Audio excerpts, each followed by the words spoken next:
ప్రజలాడు దేవుని నామానికి మహిమలు కనగలను కాక. ప్రియ దేవుని బిడ్డారా, ఈరోజు అబ్రహాం సంతానం ఐగుప్తులో బానిసత్వానికి పోవడానికి కారణమేమో ఈరోజు మనం మాట్లాడుకుందాం. అబ్రహాం నిర్లక్ష్యమే తన సంతానం బానిసత్వంలోకి పోవడానికి కారణము. ఎలా అబ్రహాం నిర్లక్ష్యం అంటే, ప్రియ దేవుని బిడ్డారా, అబ్రహాముని 15వ అధ్యాయం ఆదికాండము 9వ వాక్యములో దేవుడు ఏమంటాడంటే, అబ్రహాము నువ్వు బలులు అర్పించమంటాడు. 3 సంవత్సరాలు కలిగి ఉన్న 4 జంతువులని బలుని అర్పించమని దేవుడు అంటే, అబ్రహాము కోడులను, గొర్రెలను, పొట్టేళ్లను, ఆవు దూడలను పట్టుకొని వచ్చి 3 సంవత్సరాల దాన్ని కోసి అర్ధముకు ఖండించి వాటిని బలిపీఠంపై పెట్టి ఆయన చూస్తూ ఉంటే ఆకాశ పక్షులు వచ్చి దాన్ని తినడానికి వచ్చినప్పుడు, ప్రియ దేవుని బిడ్డారా, వాటిని తోలుతాడు.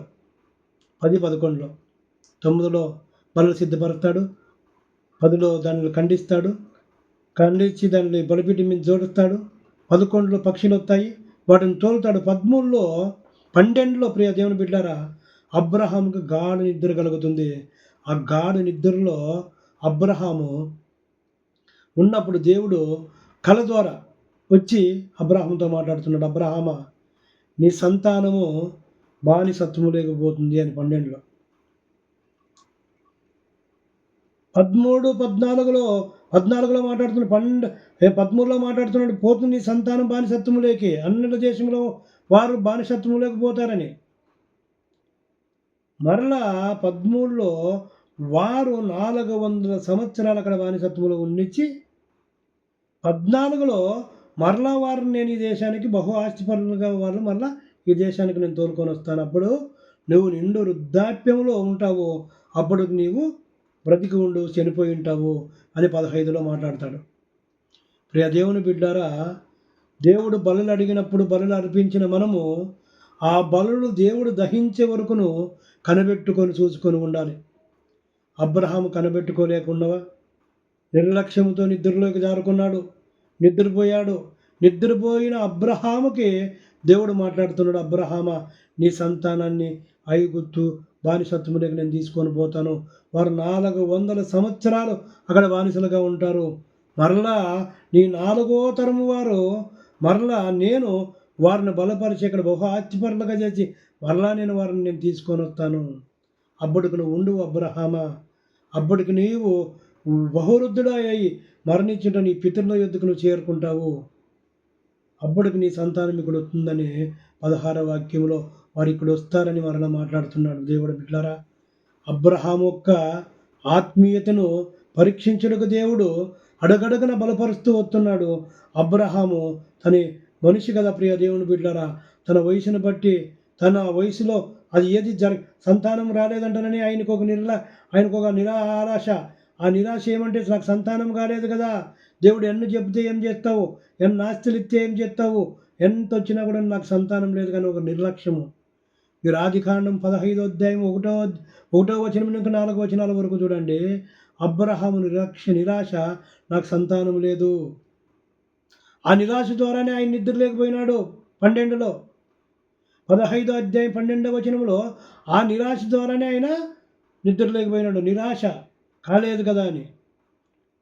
ఈ మొదటి వచనంలో ప్రియ దేవుని బిడ్డారా, 15వ అధ్యాయం మొదటి వచనంలో దేవుడు మాట్లాడుతున్నాడు, నేను నీకు డాలను బహుమానమునై ఉన్నానంటే అబ్రహాం అంటున్నాడు, ప్రభువా, నువ్వు నాకు ఎంత ఇస్తే ఏం చేస్తావు దేవా, ఎంత ఇచ్చినన్ను నాకేం సంతానం ఉందా, లేదు కదా, ఆ సంతానము నాకు లేదు కనుక నాకు దాసుడైన ఎలియాజరుకే ఇదంతా అవుతుంది, దమస్కు వాడైన ఎలియాజరుకే ఈ ఆస్తి అంతా అవుతుంది, నువ్వు ఎంత ఇస్తే నాకు అవుతుంది ప్రభువా, నాకు సంతానం లేదన్నప్పుడు దేవుడు 4వ వచనంలో, యెహోవా, నేను సర్వశక్తి గల దేవుడును, నా వల్ల కానిది ఏమైనా ఉందా, రా బయటకు రా అంటే 5వ వచనంలో బయటకు తోలుకొని వచ్చి పైకి ఆకాశాన్ని చూపించి, ప్రియ దేవుని బిడ్డలు, నువ్వు ఎంచగలవై నక్షత్రాలని అంటాడు. నేను ఎంచలేను ప్రభువా అంటే, ఆయన ఇంత విస్తారంగా ఉంటుంది నీ సంతానము అంటాడు. అబ్రహాము దాన్ని నమ్మిన కనుక ఆయనకి నీతిగా ఎంచబడిను అని రాయబడింది 6వ వచనంలో, 15వ అధ్యాయం 6వ వచనంలో. ప్రియ దేవుని బిడ్డలారా, ఎక్కడ నమ్మకమును కోల్పోతున్నాడు అబ్రహాము, అక్కడ మరలా నమ్మకాన్ని పుట్టిస్తున్నాడు దేవుడు. ఎక్కడ సోలిపోతున్నాడు అప్పుడు అబ్రహాము, అక్కడ మరలా బలపరుస్తున్నాడు దేవుడు. మన జీవితంలో మనము ఎక్కడైనా పడిపోయినా, ఎక్కడైనా మనం నిరుత్సాహపడినా అక్కడ దేవుడు ప్రియ దేవుని బిడ్డలారా మీరు ఆయన కనిపెట్టుకొని ఉంటే ఆయన నమ్మదగినవాడు. అబ్రహాము బలులు అర్పించినప్పుడు ప్రియ దేవుని బిడ్డలారా 9, 10, 11 మీరు చదవండి. అక్కడ అబ్రహాము బలులు అర్పించి ఆకాశం ఇంకా పక్షులు వచ్చి వాటి తినడానికి వచ్చి దాంట్లో తోలి ప్రియ దేవుని బిడ్డలారా 12వ వచనములో ఆయన గాఢ నిద్రలేకపోతాడు. ఆయన చీకటి కమ్ముకుంటుంది, గాఢ నిద్రలేకపోతాడు. ఆ గాఢ నిద్రలో దేవుడు మాట్లాడుతున్నాడు, అబ్రహామా నీ సంతానాన్ని నేను 400 సంవత్సరాలు అన్యుల దేశంలో బానిసలుగా పెడుతున్నాను. బానిసలుగా పోతారు. మరలా నీ 4వ తరము వారు అయ్యే వరకు, నీకు 4 తరాలు వారు అయ్యే వరకును, 4 తరాల వరకును వారు ఐగుప్తులోనే బానిసత్వంలోనే ఉంటారు. ఆ 4వ తరము అయిన తర్వాత మరలా వాళ్ళు ఈ దేశానికి వచ్చి మళ్ళీ ఇక్కడ ఈ కానా దేశాన్ని స్వతంత్రించుకుంటారు అని.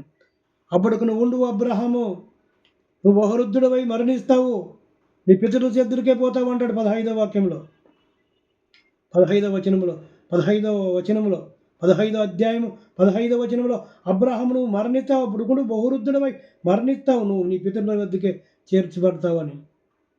దేవుని బిడ్డలారా, అబ్రహాము బలులు అర్పించినప్పుడు నిర్లక్ష్యము ద్వారానే ఐగుప్తు బానిసత్వములోకి పోతారు అనేది దేవుడు ఇక్కడ స్పష్టంగా రాయించాడు. నువ్వు నిర్లక్ష్యముగా నిద్రపోయినందుకు బలులు అర్పించి నేను వస్తానని దహిస్తానని కనిపెట్టుకోకుండా, నేనేం మాట్లాడతానో అని ఎదురు చూడుకోకుండా, నా ద్వారా ఏం జరుగుతుందని నువ్వు చూడుకోకుండా నిర్లక్ష్యంతో నువ్వు నిద్రలో ఉన్నావు కనుక, నిద్రపోయావు కనుక నీ సంతానాన్ని 400 సంవత్సరాల అన్యుల దేశంలో వారిని బానిసలుగా పెడతాను, బానిసలుగా వాళ్ళు పోతారు అని దేవుడు మాట్లాడుతున్నాడు. ప్రియ దేవుని బిడ్డారా, ఇప్పుడు మరలా వస్తారు, వాళ్ళు వచ్చి ఆ దేశాన్ని స్వతంత్రించుకుంటారు. నీ 4వ తరం వారు వస్తారు, ఈ కానా దేశాన్ని మరలా స్వతంత్రించుకుంటారు అని చెప్తున్నాడు దేవుడు. ఈ భూలోకములో దేవుడు ఇస్తానని కానా దేశం ఆ సంతానానికి ఇస్తాడు. ప్రియ దేవుని బిడ్డారా, బైబిల్ గ్రంథంలో వారు తీసుకున్నట్టుగా ఇప్పుడు కూడా వారు అదే దేశాన్ని, ఇశ్రాయేలు దేశాన్ని, ఆ కానా దేశాన్ని వారు పరిపాలిస్తున్నట్టుగా అక్కడ ఉన్నట్టుగా మనం చూస్తున్నాం. మన ప్రభువు అయిన యేసుక్రీస్తుల వారు కూడా ప్రియ దేవుని బిడ్డారా మన కొరకు ఆయన ఈ భూలోకానికి వచ్చాడు. యోహాను సువార్త 1వ అధ్యాయం 1వ వచనములో ఆది యందు వాక్యం ఉండును, వాక్యం అది దేవుని యొద్దను, ఆ వాక్యమే దేవుడు ఉండును, ఆ వాక్యమే కృపాశక్తి సంపూర్ణంగా ఈ భూలోకంలోకి వచ్చాడు.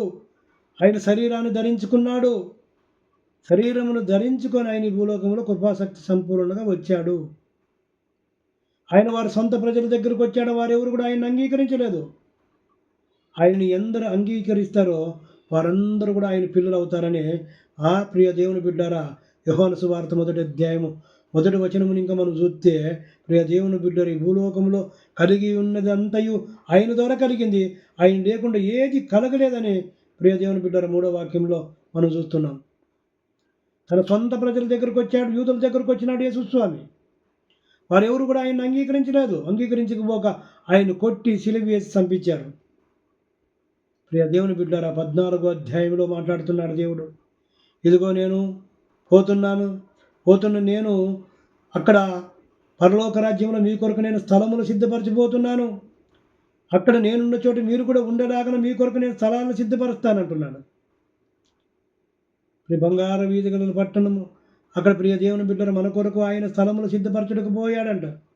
ఆయన మరలా వస్తాడు, ఆయన ఉన్న చోట మనం ఉండటకు తీసుకొని పోవడానికి ఆయన మరలా వస్తున్నాడు. అవును ప్రియ దేవుని బిడ్డరా, ఆయన్ని ప్రియ దేవుని బిడ్డరా మనం ఎందరు అంగీకరిస్తామో ప్రియ దేవుని బిడ్డరా వాళ్ళందరూ కూడా ఆయన పిల్లలు అవుతామంట. మనం యోహాను సువార్త 1వ అధ్యాయం మీరు చూడండి, ఆయన సొంత వారి దగ్గరికి ఆయన వచ్చాడు, ఆయన ఎవరు కూడా అంగీకరించలేదు. కానీ ఎందరు ఆయనను అంగీకరిస్తారో వారందరూ కూడా ఆయన పిల్లలు అవ్వడానికి అవకాశం ఉంది.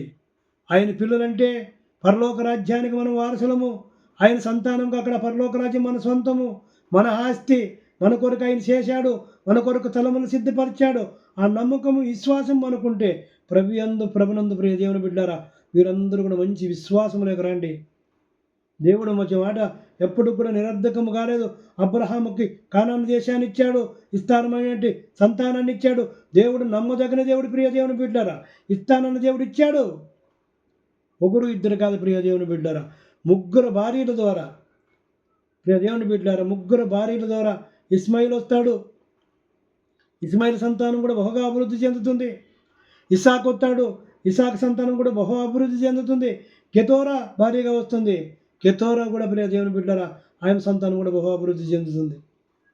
ప్రియ దేవుని బిడ్డలారా, ఆగరు, సారమ్మ, కెతోరా ఈ ముగ్గురు భార్యల ద్వారా వచ్చే సంతానము ఈ లోకమంతా, ఈ భూలోకమంతా కూడా విస్తరించి ఈ భూమిని లోపరుచుకొని ఈ భూమిలో వారే ఉన్నారనేది ఈరోజు ప్రియ దేవుని బిడ్డలారా, యూదులు ఒక్క ఆలోచన ప్రకారంగా, మన ఆలోచన ప్రకారంగా అబ్రహాము విశ్వాసులకు తండ్రి, ఆయన సంతానమే ఇక్కడ అందరూ కూడా ప్రియ దేవుని బిడ్డలు భూలోకంలో ఉన్నారు. అబ్రహాము కలిగిన సంతానము ప్రియ దేవుని బిడ్డలారా ఈ భూలోకమంతా విస్తరించి ఉంది. ఈ లోకాన్ని స్వతంత్రించుకుంది. అబ్రహాము ఎలాగైతే అబ్రహాముకు దేవుడు వాగ్దానం చేశాడు, నీ సంతానానికి కానా దేశాన్ని ఇస్తానని, ఆ కానా దేశంలో ఈరోజు కూడా యూదులు, ఇశ్రాయేలీలు ఈరోజు కూడా అక్కడ నివాసం ఉంటున్నారు. ఇంతకింటినే ఇంక ఎంత ప్రియ దేవుని బిడ్డ సాక్ష్యాధారాలు కావాలి మనకు. దేవుడు కూడా యేసుక్రీస్తుల వారు కూడా ఈ లోకానికి వచ్చి మన కొరకు ప్రాణం పెట్టి ఆయన మరలా ప్రియ దేవుని బిడ్డరా మరణం నుంచి తిరిగి లేచి 3వ రోజున మృత్యుంజయుడై లేచి ఆయన మరలా రాబోతున్నాడు. వచ్చే ఆయన మనల్ని తీసుకొని పోతాడు. తీసుకొని పోయి ఆయన ఉన్న జాగాలో మనములు కూడా ఉండటకును మన కొరకు ఆయన స్థలాలను సిద్ధపరిచాడు. ఆ స్థలములలో మనమందరం కూడా ఉండాలంటే ప్రియ దేవుని బిడ్డరా, మనం అబ్రహాం ఎలాగైతే అవిశ్వాసములో ఉండి దేవుడు విశ్వాసములోకి తీసుకొని వచ్చి అడగడగన బలపరుస్తూ అబ్రహాముని ఓదారుస్తూ అబ్రహామును బలపరిచాడు, అదే దేవుడే మనల్ని ఈరోజు కూడా ప్రియ దేవుని బిడ్డారా ఈ అంత దినముల్లో, అపాయకరమైన దినముల్లో మన విశ్వాసాన్ని ఎలా కాపాడుకోవాలని మనం నిర్లక్ష్యముగా ఉండగా తన ఆత్మ సహాయాన్ని మనకు పంపిస్తున్నాడు. పరిశుద్ధాత్మను మనకు తోడుగా పంపిస్తున్నాడు. పరిశుద్ధాత్మను మనం అందరం కూడా పొందుకొని పరిశుద్ధాత్మ నడిపింపుతో మనం అందరం కూడా మన విశ్వాసాన్ని కాపాడుకొని దేవుని 2వ రాకడకు మనం సిద్ధపడదాము. ఆయన బిడ్డలుగా మనమందరం కూడా ఆయన రాజ్యంలో ఉందాము. ఆయన ఈ కొద్ది మాటలను జీవించి ఆశీర్వదించిన కాక తలలు వంచండి, ప్రార్థన చేసుకుందాం. మమ్మల్ని మిక్కిలిగా ప్రేమిస్తున్న ప్రియ పరలోకపు తండ్రి, ఇంతవరకు మాతో మాట్లాడిన ప్రతి మాటను బట్టి కోటాను కోటి స్తుతులు స్తోత్రములు ప్రభు. అబ్రహాం ఒక్క అవునైన ప్రభు యేసయ్యా తండ్రి, అవును తండ్రి ప్రభు, నిర్లక్ష్యము పనులు అర్పించినప్పుడు అబ్రహాం నిద్రపోయాడు. ఆ నిద్రపోయినప్పుడే ఆ కుటుంబాన్ని ప్రభా వారి సంతానాన్ని బానిసత్వంలోకి పంపిస్తానని వారితో దర్శించి మాట్లాడావు. అవును తండ్రి ప్రభా, సంతానం లేదని అబ్రహాం ఏడ్చినప్పుడు ఆకాశ నక్షత్రాలను మీరు చూపించారు, బలపరిచారు. అవునైనా అంత బలపరుస్తూ అడగడగన అబ్రహామును నడిపించిన దేవుడు ఈరోజు పరిశుద్ధాత్మ మాకు తోడుగా ఉండి మమ్మల్ని నడిపించండి అయ్యా. మా ఆయుష్కాలం అంతా మాకు తోడుగా ఉండి మా విశ్వాసంలో ఉన్నప్పుడు మమ్మల్ని బలపరచండి అయ్యా. మేము ఎలా ప్రార్థన చేయాలో మాకు తెలియదు కనుకనైనా నువ్వు ఉండి నా తండ్రి ప్రభు మమ్మల్ని ప్రార్థించడం నేర్పించండి, మమ్మల్ని నడిపించండి, మా విశ్వాసాన్ని బలపరచండి దేవా. మీరు నాయన ప్రభా ఈ ప్రార్థనలో ఏకీపించిన ప్రతి ఒక్కరిని కూడా యేసు నామంలో మేము దీవిస్తున్నాము. నజరేయుడగు యేసు క్రీస్తు నామంలో ఈ మాటలు వింటున్న ప్రతి ఒక్కరు కూడా మీరు ఆశీర్వదించండి, దీవించండి అయ్యా. మీరు నీ సంతానాన్ని అవును నా తండ్రి ప్రభు మీ పరిశుద్ధాత్మ ద్వారా నడిపించమని, అందరినీ రాజ్యానికి వారసులుగా చేర్చుకోమని మా ప్రభును ఈ లోక రక్షకుడైన యేసు క్రీస్తుల వారి శ్రేష్టమైన నామున ఈ ప్రార్థన అడిగి ఏడుకొని పొందుకొని ఉన్నామని నమ్ముతున్నాం పరమ తండ్రి.